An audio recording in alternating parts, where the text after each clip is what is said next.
All right, today we're diving deep into a really fascinating paper by Dr. A Hamed Hosseini. It's called The Turmoil Threshold Index and the Structural Crisis of Iran's Political Economy. And the whole thing centers on one single powerful graph, a graph that basically claims to tell the entire story of Iran's last 40 years of crisis. And here it is. This graph, this is our central focus. You can think of it like a visual puzzle. See that purple line? That's what Dr. Hosseini calls the Turmoil Threshold Index, or TTI for short. It's a measure of economic pain. And the red line? That tracks the intensity of protests. The real secret, the key to this whole story, is understanding how those two lines dance with each other. It's that relationship that might just tell us why Iran sees these recurring waves of protest, and maybe, just maybe, what's coming next. So here's how we're going to break this down. First, we'll decode the turmoil index itself. Then we'll look at the patterns it reveals, figure out the policies behind it, see who's actually profiting from all this chaos, and finally, we'll explore where Iran might be heading. Let's jump in. Okay, first up, decoding the turmoil index. So what is this tool and why is it so powerful? Before we can read the story, we've got to understand the language it's written in. So why did Dr. Hosseini even need to create this index in the first place? Well, it's because the simple stuff, it just doesn't cut it. You know, you'd think you could just look at something like inflation, right? Or maybe youth unemployment. But when you actually run the numbers, the paper shows the connection to protests is surprisingly weak. I mean, think about it. Some of Iran's highest inflation years had almost no major protests. It's clear that looking at just one thing gives you a totally incomplete picture. And that's exactly why the Turmoil Threshold Index was created. It's a much smarter composite measure.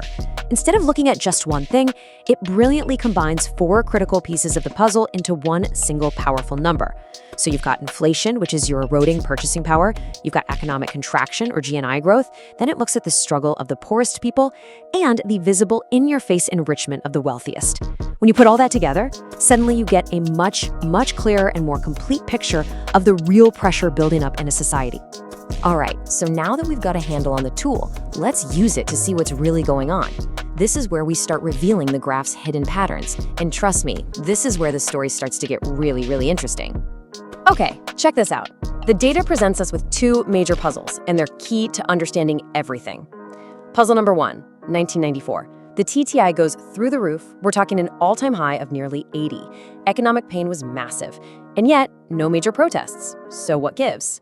Well, the paper argues there is an electoral pressure valve. People were channeling all that anger into hope for political change with the reformist movement just around the corner. Now, flip that. Puzzle number 2, 2009. The TTI was actually pretty moderate, only 46, but the protests, they were huge. This tells us that those protests were triggered by politics, not primarily by economics. And that brings us to what is maybe the single most important discovery in the entire paper. Just look at what happens after 2018. That purple line shoots up, and it just stays there. It never once drops below 50. This is a huge deal. What it means is that high economic turmoil isn't just a temporary crisis anymore. It's not a spike. It has become the permanent new normal. And it's no coincidence that this period lines up perfectly with a series of non-stop protest waves, one after the other. So why the big shift? The reason, according to the analysis, is both simple and incredibly profound. That pressure valve we talked about, it's broken.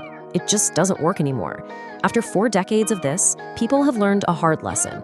It doesn't matter if they elect a conservative or a reformist, the fundamental economic policies, the ones causing the pain, stay exactly the same. The hope that you can change things through an election, that hope is completely exhausted. So that leads us right to the heart of the matter. If this crisis is now a permanent feature of life, we have to ask, what's the root cause? It's time to unmask the specific policies that have pushed the country onto this path. And the paper traces it all back to one thing, a consistent 4-decade-long path of what it calls neoliberal economic policies. We're talking privatization, deregulation, cutting subsidies, the whole package. And what's absolutely wild is the consistency here. Look at this timeline. It starts with Rafsanjani's structural adjustment back in the 90s. It continues through Khatami, through Ahmadinejad's huge subsidy reforms, all the way to Rouhani and the present day. It doesn't matter who's in charge. The economic playbook has stayed the same. And we're not just talking about some vague connection here. The paper draws a straight line, a direct cause and effect link. This table lays it out perfectly. You take a policy like removing subsidies or liberalizing prices, what happens? Inflation goes up. You push privatization and deregulation. The analysis argues that hollows out the economy and leads to lower growth. And what about that privatization combined with things like wage dollar arbitrage? That's a fancy way of saying exporters make a killing from a weak currency while paying workers in that same weak currency. Well, that just sends inequality soaring. You see? Every single one of these policies directly twists one of the knobs on the Turmoil Index, turning the pressure up. Which brings us to this incredibly powerful quote from Dr. Hosseini himself. The graph is a register of class war conducted through economic policy, and the protests it correlates with are responses to that war. So what he's saying is, this isn't just about economics. We're not just looking at abstract numbers on a chart. The TTI is a scorecard for a deep social conflict, a kind of war fought with economic policy. And the protests? They're the response from the other side. So that raises the big question, right? If these policies are so disastrous for so many people and keep causing protests, why on earth do they continue? We have to start following the money. Who actually profits from all this crisis? And this is where the paper introduces a really crucial idea it calls the sanctions oligarchy symbiosis. It's a total paradox. You'd think international sanctions are meant to weaken the state, right? But ironically, what they've actually done is strengthen the very same oligarchic class that was created by those neoliberal policies. See, sanctions don't actually stop trade, they just make it harder, more secretive, and incredibly profitable for the select few who control the back channel. And what's happened over decades is that the state and this new oligarchy have basically fused at the hip. We're talking about these massive economic empires run by groups like the Revolutionary Guards or the huge Boneyard foundations. And you've got this constant revolving door where top officials move from a government ministry straight into the boardroom of one of these companies and back again. So what you end up with is a state that has zero incentive to change course, because the policies that cause the crisis are the very same ones that enrich its most powerful player. And this brings us to just a mind-blowing contradiction, summed up perfectly in this quote. The revolutionary slogans are for domestic consumption, the family portfolios are in the West. So, according to the paper, the very same ruling class that's shouting anti-Western slogans from the rooftops is personally and financially tied to the West. Their money is in dollars, their investments are in Dubai, their kids are at universities in London. The anti-Western talk isn't a deeply held belief, it's a negotiating tactic. It's a tool to get a better deal for themselves within the global system. So, when you put all this together, you arrive at a state that's completely deadlocked. Which leads to the final, crucial question. Where is Iran heading from here? Let's look at the potential futures the paper lays out. Now, the analysis is careful not to predict the future, but it does lay out 4 possible scenarios. The first is basically more of the same, what it calls contained instability. The state just kind of manages the crisis day to day with a little bit of repression here, a small concession there. A second possibility is that all this shared economic pain could unite different social classes into a really powerful protest movement. A third option is some kind of external shock, like a succession crisis or a major regional event, that just changes the whole game.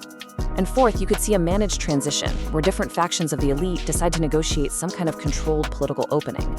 The one thing that seems totally off the table, a return to the old stability. And of course, we can't forget about the outside world. The paper makes a really important point here. No major foreign power is really rooting for a truly democratic and independent Iran. Not the US, not Israel, not the Gulf states. Even partners like Russia and China are just transactional. Every single one of them is playing their own game and pursuing their own narrow self-interest. The message is clear. According to this analysis, there are no saviors coming from abroad. Okay, so let's quickly recap the key takeaways from this whole analysis. 1. Iran's economic crisis isn't a temporary problem. It's now a permanent, structural part of the system. 2. The state has merged with a powerful oligarchy that actually profits from this crisis. 3. The idea of changing things through elections is dead, which means protest is now the main game in town. 4. The official anti-Western rhetoric is largely a performance, masking a ruling class that's deeply connected to the West. And finally, 5. Any real, meaningful change is going to have to come from within, independent of foreign agendas. And that leaves us with one final, powerful thought. The Turmoil Threshold Index paints a picture of a system that's completely locked in crisis. The pressure is just building and building and building, and that old pressure valve is broken. So the question this data forces us to ask is no longer if the dam will break, but what exactly will be released when it finally does.